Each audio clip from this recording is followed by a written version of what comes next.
Today I want to talk to you about the 5 things I wish I knew before I taught English in China. So in case you're new here, I lived in China for most of 2016, and I went with my husband because he was studying abroad there. So I came with him on a family visa, which is an S1 visa, with no intention of doing any kind of teaching, classes, working, nothing like that. I was there to work full-time on this YouTube channel. Actually, I was there full-time to work on my blog, and then I fell in love with YouTube, and I kind of moved everything over to YouTube rather than the blog. But anyways, I was never intending to teach English in China. It just kind of happened. So first I'm going to go over my story, just the general circumstances, and what my classroom situation looked like. And then I'll let you in on those 5 things that I wish I knew before I started. We lived in Nanjing, where my husband was going to go to Nanjing University. So he was there with a particular international student program, and at some point along the way, a teacher talked to another teacher who ended up talking to him. So everybody knew that he had a native English-speaking wife who did not speak Chinese, and apparently that's exactly what they're looking for in an English language teacher. So I went and met up with a teacher who had a 5-year-old son, and his colleagues also had kids, grandkids, cousins, nieces, nephews, whatever, around the same age. So they kind of formed this little group of 5-year-old kids. And at one point there was a 3-year-old thrown in there, but it didn't end up working out very well. She did end up saying like a few English words, but it just wasn't worth the parents' time anymore, so they ended up pulling her out. So by the end, it was consistently 5-year-olds. But anyways, this was all volunteer basis. This was not a money-making opportunity.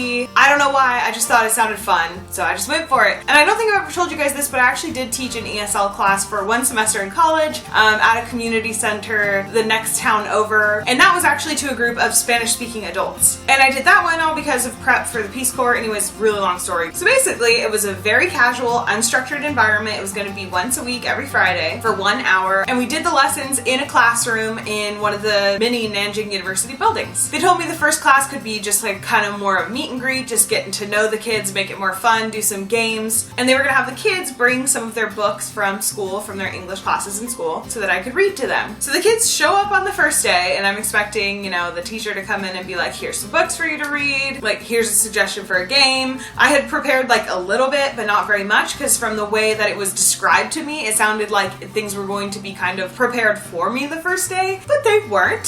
So I'm really glad I did that minimal amount of prep that I did, because at least I had something to go off of. Nobody brought any books, nobody brought anything. It was totally unstructured. It was just me standing in the front of the classroom with like 5-year-old Chinese kids staring back at me. They have no idea what I'm saying. They're with either a parent or a grandparent, most of whom do not speak a word of English. Some of them speak like just enough to get by on like a basic phone conversation, but the majority of the people there did not speak English, and I did not speak Chinese. So it was very awkward the very first class. But after that first negative experience, I realized I needed to get some prep work done, and things were going to get a lot better. So I started preparing in advance, like quite a bit of material. So I would always have like a game, a couple songs. We always started our classes with a hello song and ended with a goodbye song. We did a lot of like call and response kind of stuff. I would print out activity sheets. And so that's when it started getting into like, okay, so the prep for this can take anywhere from like an hour to like 3 hours for a 1-hour class. So there were some days where I just went like crazy, and I was really excited, and I got some idea and I just went for it. Like one time I did these little finger puppets, but most of the time it usually took about an hour to prep, and it wasn't too crazy. I did end up going to a school supply store pretty much every week before class to print a stack of papers. Usually it was just some kind of like activity that would teach them something. And I did end up buying a bunch of school supplies. Like I moved to China, you know, I didn't have colored pencils, I didn't have a pencil sharpener, I didn't have like a stack of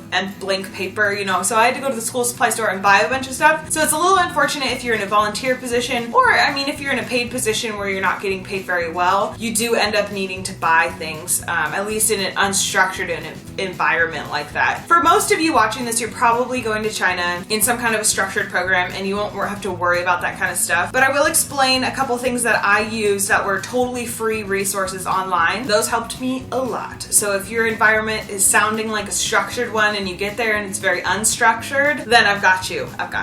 So by the end of my time in Nanjing, I had taught 17 lessons to these kids, which is crazy to think about. That's a lot. So I did 17 weeks of classes. So what are the 5 things I wish I knew before I got there? Number 1, in China, the relationship between a student and a teacher is very different than in the US. Fundamentally, it really is the same. You know, the student is supposed to respect the teacher teaches you things, you move on with your life. But when it comes down to like the minute to minute, you know, the way the day unfolds, it is a little bit different. So I showed up with a class of 5-year-olds and expected them to be completely insane and needing to do like lots of games and lots of songs because they couldn't pay attention. Like that's how 5-year-olds are here, you know, that's around like kindergarten age. These kids, for the first let's say the first 3 lessons, were insanely well behaved. Every single one of them sat in their chair the whole time. They almost always were paying attention. Of course they're 5, so like they get distracted by stuff, that's fine. But compared to American 5-year-olds, whew, they were very well behaved, very respectful. When I said something to them, they definitely listened and saw me right away as somebody that they take orders from, basically. Orders might be a little bit too harsh, it makes it sound very militaristic, but basically what I'm saying is Chinese kids get in a classroom, they see a teacher, and they've already learned that a lausher is a respected person. You need to be quiet and do what they ask you to do because they're there to help you. Number 2, the relationship in China between a Chinese child and a foreigner makes for a different dynamic. So as a foreigner, I was a little bit of a celebrity figure in these kids' world. And I'm not saying that that's how I should be treated in China, not at all. It was very strange for me. It felt really awkward. But basically these little kids would hold my hand and want a picture with me. It was a little bit different than your average teacher to student relationship when you add in that foreigner element. And if you go any more rural than Nanjing, it's going to be way more intense. Here's a quick story time for you to illustrate my point. One of Eric's classmates has an education company. It is called Nanjing University something something. And one time he asked me, can I come into your classroom and take some pictures of you teaching to your kids? He had explained that he had an education company, and I'm like, okay, that makes sense. Maybe he's trying to get images for maybe social media or something. But no. After that, I ended up as one of the faces of his company. So this is a company based out of, I can't remember the name of all 3 cities. I'll take a close-up of this that explains the 3 locations. But it's all around the same area where if you guys watched my waking up on a rural Chinese island video, that's the trip that I was on. So basically the fact that I was a white person teaching a bunch of cute Chinese kids attracted attention and caused me to end up being, without my knowledge, the face of a company. So this guy actually ended up taking us to his hometown to show us, the company and to show us around his hometown and meet his family and all kinds of stuff. He was a classmate, so it was a really generous offer. He paid for our accommodation and our food and everything. It was crazy. But what we didn't realize is that part of the trip included some public speaking. So I ended up in a small rural Chinese village. I walk into this classroom. It's very hot, very, very hot. This is June. And there is a room packed to the brim with a bunch of Chinese kids. So the guy who owns this company walks in, gives a little spiel to the kids and their parents, and then he kind of walks out and he's like, would you like to go do a quick lesson for them? Literally on the spot. He didn't warn me at all about this. I was like, all right, and I pulled the easy one out of the back pocket of tricks, and I taught them parts of the body because it's always on me. It's always visual. I can have them repeat ears, eyes, mouth. There's a song with it, everything. Anyways, I walk into the room and literally all the kids at the same time go because I'm white. They hadn't seen a white person in that town. I mean, maybe in a long time. I don't want to say ever, but that's a possibility. So my point is, when you are a white person teaching English in China, if you go outside of a major city, my God, you are a celebrity. And even in a place like Nanjing, you might end up on some flyers. I'm also on some giant posters. And in my second presentation of that trip, I actually ended up sitting in front of a group of people and not saying anything. So literally I was just a face, because I'm so white.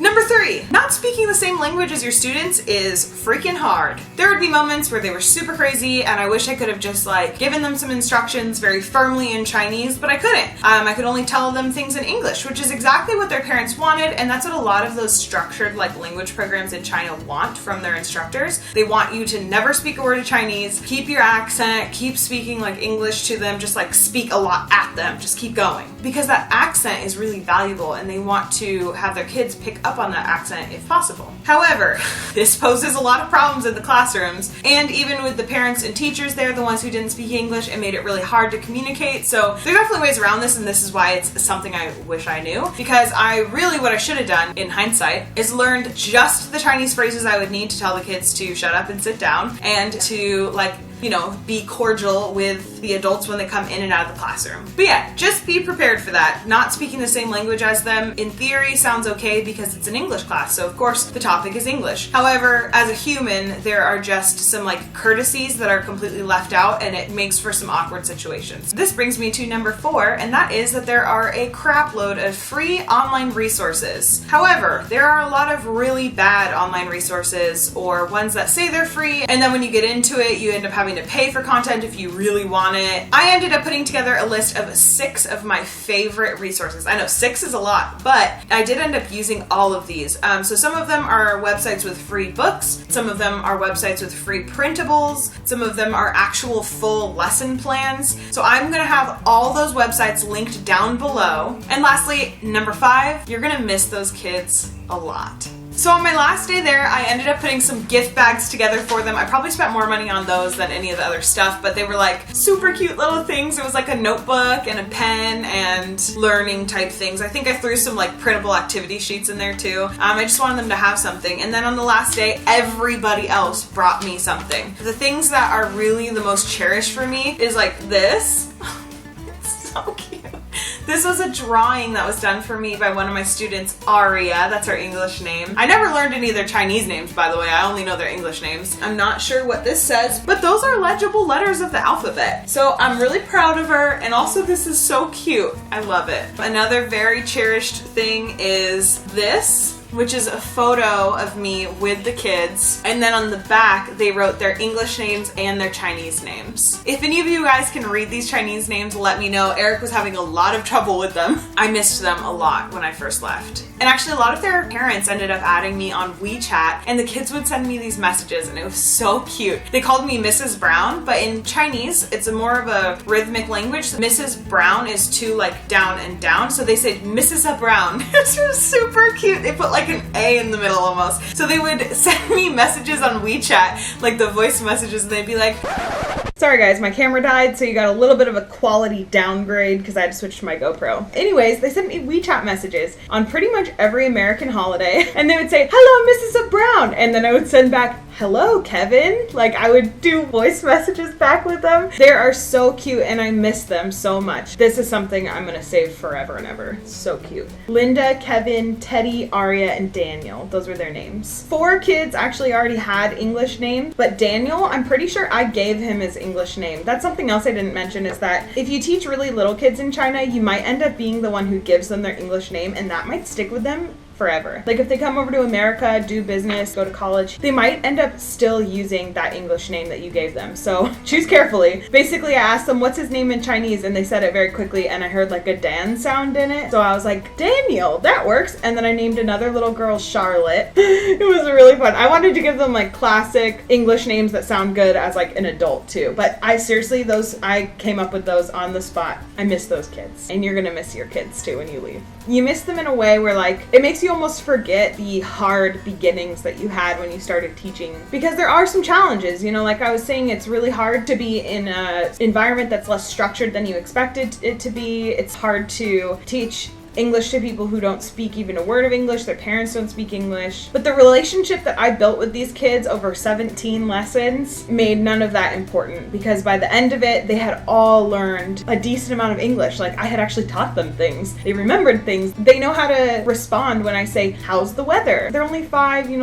I helped them to build a great foundation for the way that they pronounce things and some of the basic words that they need to learn. So I am super thankful that I got to meet them in the first place, and I'm really proud of what I did. I'm really happy that I did this. So I hope that if you are thinking about teaching English in China, or if you are preparing to leave for China and go teach English there, first of all, leave a comment below. Tell me what city you're going to. For other advice about moving to China or traveling within China, I have so much content for you. I'll have some of the main stuff linked down below, but I've got a packing guide for a year abroad in China. That is going to help you big time if you're moving to China, even if it's not for a year. I've also got a China travel video guide. That's a playlist here on on my channel of a ton of videos. I've got a video about the best VPN to use when you're in China, the food that you have to try, answering big questions like, is China a safe place? And of course, lots of like travel hacks and tips and all kinds of stuff. So I'll have stuff linked down below, up above. And if you're brand new to my channel, don't forget to hit subscribe down below. I make videos about traveling with anxiety, living with anxiety, and I happen to spend quite a lot of time in China. So I've got a lot of content about China as well. And I'll probably continue to produce content about China even though I don't live there, just because that experience is still very alive in me. So until that goes away or, you know, softens, I'm gonna keep making videos about China. Thanks for watching today, guys, and I will see you on Monday. Okay, bye!